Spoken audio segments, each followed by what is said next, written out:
I tried doing that, and after about an hour I gave up because I don't have that kind of patience, and I want to get this video done before dark so I can show you the LEDs. Or you can also just take the wire out and before you run it, spray paint it black. I know a few people have done that if you don't mind it showing. Now over here, I don't know if you can see it, right here is the grommet. Let me see if this helps a little bit. Yeah, it does. I have the wire running down through this grommet. Now this grommet right here, all you have to do is just peel it off and it comes right out. And as you can see right into the passenger compartment. You can poke a hole into it and run the wire through the hole, or you could do what I just peel it back and put it in there. And let's take a look in the inside of the car. Here's the wire that's coming through. Let me see if I can get you a good angle. Sorry about the shakiness.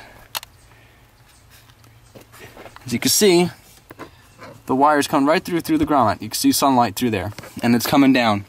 Once again, you can never have too much slack, and I have about 6 feet here.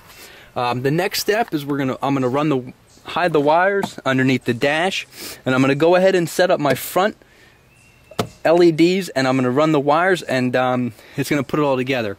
I'm not gonna connect anything to the positive or negative on the battery, nor am I gonna hardwire really any of the wires yet, because we need to do a few troubleshooting steps and a couple tests to make sure we have all our wires running good, and to make sure we have everything where it needs to be before we start cutting wires. So I'll be back. Oh, by the way, running the wires took me about 30 minutes, so that shouldn't take so long. This is going to be the hardest part, putting in these first few wires. And let me get it done, and then I'll show you what I did. All right. Let's see where to start. I decided to take this panel off here, the one under the steering wheel, so I wanted to mount my switch in there.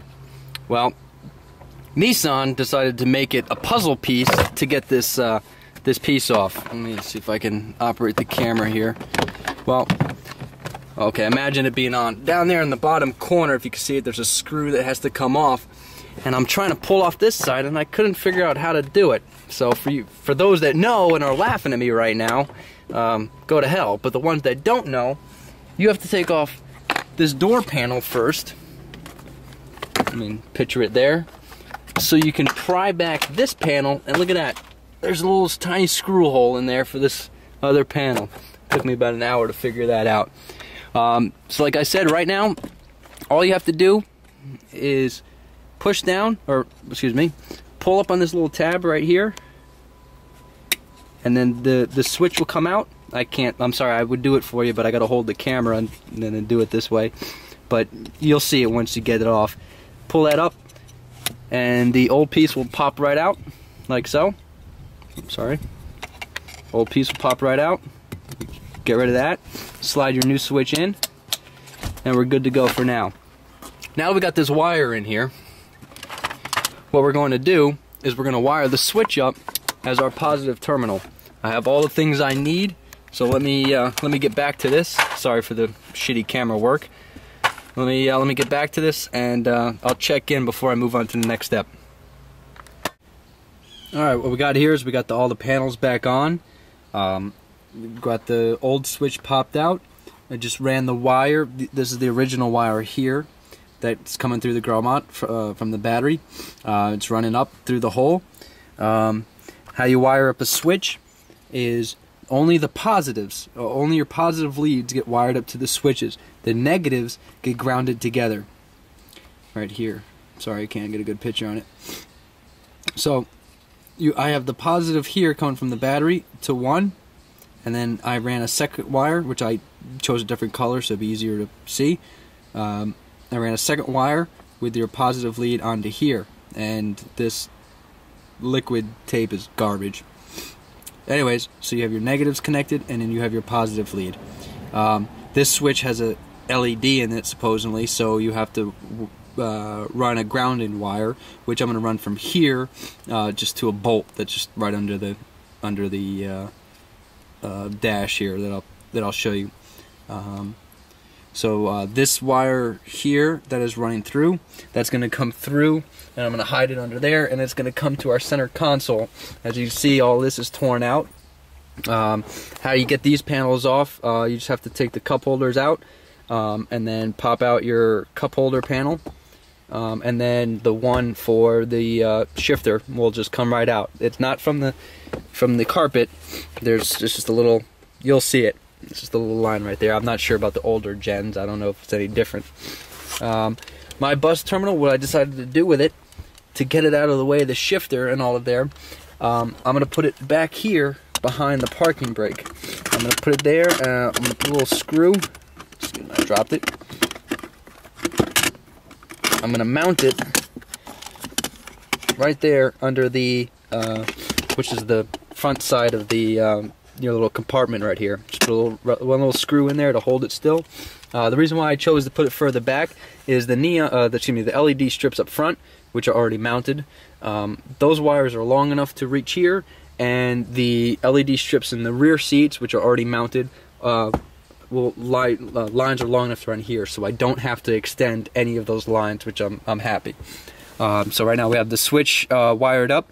Now we just got to run the positive lead to the bus, and then hook them all up, and hook up the battery, and test it. So right now we're about halfway done.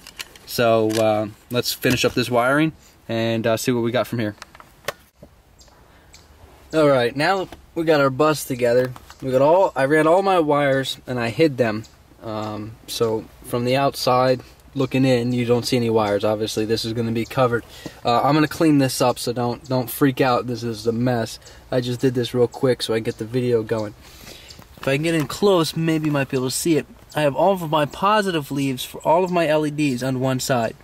This positive lead is coming from the switch, which is already over here. I didn't want to push it in yet until we found out and made sure it works. So basically here's the schematic that's going on. We have a positive and a negative coming in through to the switch. The positive from the battery is going to the switch. The negative from the battery is going to a negative ground feed, going to be hooked to here. The negative does not go to the battery. Only the positive goes to a battery.